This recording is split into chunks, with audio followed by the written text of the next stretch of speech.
murakaza neza kuri channel yacu.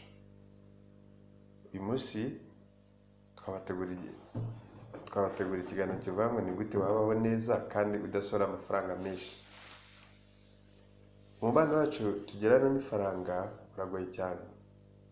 Tugura ibintu kubw'impamvu nyinshi zitandukanye, ariko nkeya muri zo nizo ziba ari nkenerwa.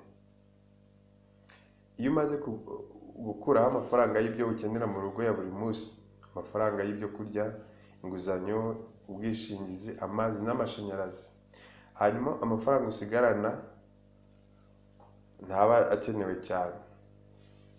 Muri ayo mafaranga uguramo iki kandi kuki? None se ibyo uguramo urabikeneye? Uzabikoresha se? Ese biraguhendukiye kubigura? Ese ushobora kubigura ahandi bihendutse? Biroroshye cyane kumva ijwi muri wowe rikubwira gukoresha amafaranga cyane ukayikuraho. Ntabwo rwose nkubwira ngo ntukagure ikintu cyiza, gusa wakagombye gutekereza ku bibazo twavuze hejuru mbere yo kugura ikintu runaka. Rimwe na rimwe hari igihe kwigumira mu rugo tukirebera filimi, tugasoma ibitabo, tukita ku bo tubana nabo. Ibyo bishobora kuturinda gutakaguza amafaranga atari ngombwa. Ni gute wasohora amafaranga make ku bijyanye n'amashanyarazi? Gira umuco wo kuzimya amatara mu gihe usohotse mu cyumba. Niba ari ku manywa, byaba byiza ukoresheje urumuri rusanzwe. Ushobora kubikora ufungura amarido, bityo bigatuma mu cyumba urimo urumuri rugeramo neza. Ushobora kugura akuma kitwa timer switcher, benshi barakazi, gakoreshwa cyane kazimya amatara yo hanze. Iyo bwije ako kuma gatuma amatara yaka bwacya habona akizimya. Ibyo ngibyo nabyo bishobora gutuma usevinga ku bijyanye n'umuriro, bigatuma ari amafaranga runaka usagura bitewe n'uko umuriro ukoresha neza.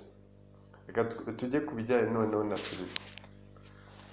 Firigo ikoresha umuriro mwinshi, bityo nimba ugiye kugura firigo ugomba kubyitondera, ukabanza ukareba nimba firigo ugiye kugura itari y'umuriro mwinshi. Ushobora gukora ubushakashatsi kuri internet ukamenya bene ubu bwoko niba budatwara umuriro mwinshi. Ushobora gusimbuza umugozi ucomeka amashanyarazi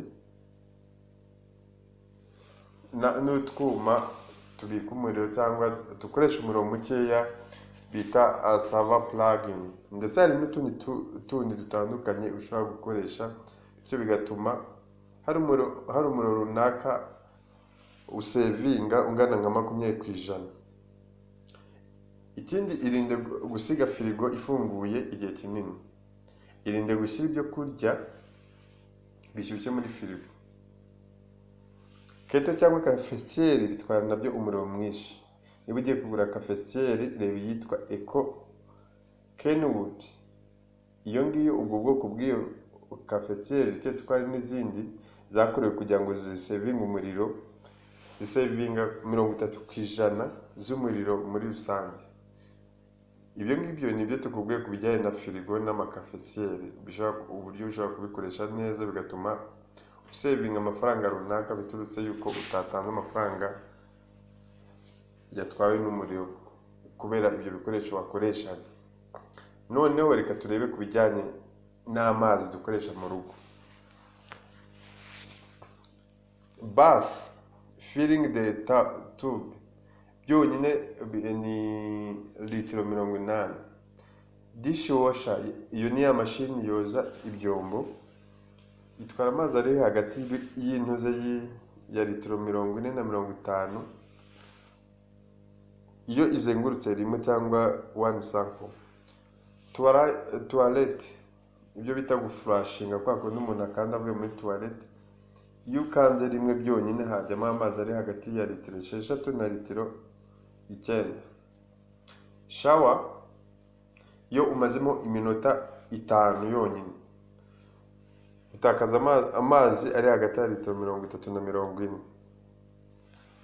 Iyo noneho ukoresheje iyo bita power shower, mu gihe cy'iminota 5 utakaza litiro zari hagati ya 80 na 90. iyo ukoresheje mashine ifura imyenda cyangwa washing machine, iyo ikoze one circle cyangwa izengurutse rimwe, biba ibitwaye amazi ari hagati ya litiro 50 na 60. Ibyo rero urabyumva ingano y'amazi akoreshwa. Nimba ukoresha amazi, menya uko agenda. Niba ushaka gusevinga binyuze ku mazi, nabyo ushobora kubikora. Noneho reka tuvuge ku bijyanye n'imboga ndetse n'imbuto. Niba ukunda ibintu bijyanye n'imboga n'imbuto, nimba ahantu uba ari mu nzu yawe cyangwa ari mu gipangu cyawe, ushobora guteganya ugateramo ibiti runaka. Ushobora guteramo ibiti ipapayi, ushobora guteramo umwembe, ushobora guteramo ibiti runaka ushobora kuzasarura mu gihe runaka, nawe ukajya ukirya kivuye mu byo wateye mu rugo rwawe. Ndetse ushobora no gutegura uburyo ushobora guhinga imboga mu rugo. Biroroshye cyane, ushobora kubikora, birashoboka. Ibyo ngibyo iyo ubikoze bituma usevinga amafaranga runaka ugomba gutakaza ujya kubigura hanze. Noneho reka tuvuge ku bijyanye n'imikati. Niba ukunda ibikomoka ku ifarini, ushobora kwiga guteka imikati, capati, amandazi. Niba udafite ubumenyi bwo kubikora, biroroshye. Ubu ngubu ushobora kujya kuri YouTube, hari amacano menshi yigisha guteka, ukaba wabyiga ukabyikorera.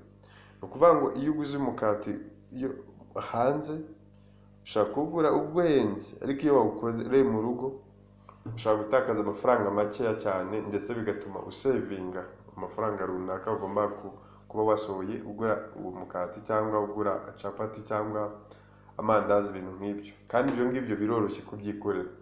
Ntabwo bisobanuye yuko ari muri boulangerie cyangwa ahandi ushobora kugenda mu mashopu cyangwa bari ujya kugura ibyo bintu by'imikati. Guteka umukati ni ibintu byoroshye, guteka amandazi, guteka capati, nawe ku giti cyawe ushobora kubyiga ukabikora. Nubikora gutyo bizatuma usevinga amafaranga ndetse n'igihe. Noneho tujye ku bijyanye tuvuge muri rusange ibyo twarimo tuvugaho byo kugira ngo umuntu abeho neza kandi adasohora amafaranga menshi. Amafaranga aragora kugira ngo tuyabone. Biba ari iby'ubwenge rero gutekereza uko dukoresha amafaranga, tukirinda kuyasesagura cyangwa kuyatakaza mu bintu bitari ngombwa cyane. Cyangwa nimba ugiye nko kugura ibintu, biba ari iby'ubwenge kwirinda guhita ugura ikintu ako kanya bakikubwira igiciro. Biba ari byiza kubanza ukagereranya ku mucuruzi umwe cyangwa undi cyangwa babiri, noneho ukamenya igiciro uguraho ikintu. Ibitekerezo byinshi twabagejejeho muri iyi nkuru cyangwa muri iki kiganiro, ntabwo ibyinshi ari ibyacu. Ibyinshi twabisomye mu gitabo cyitwa Live More Spend Less, kikaba cyaranditswe n'uwitwa Sarah Flower. Bityo rero nawe nimba ushaka kujya byinshi usoma muri icyo gitabo, twakubwira icyo ushobora no kukibona kuri internet. Niba ari ubwa mbere udusuye kuri channel yacu, turagushishikariza gukora subscribe, ukanda like. Niba ufite igitekerezo ushobora kucyandika muri comment. Murakoze, naho ubutaha.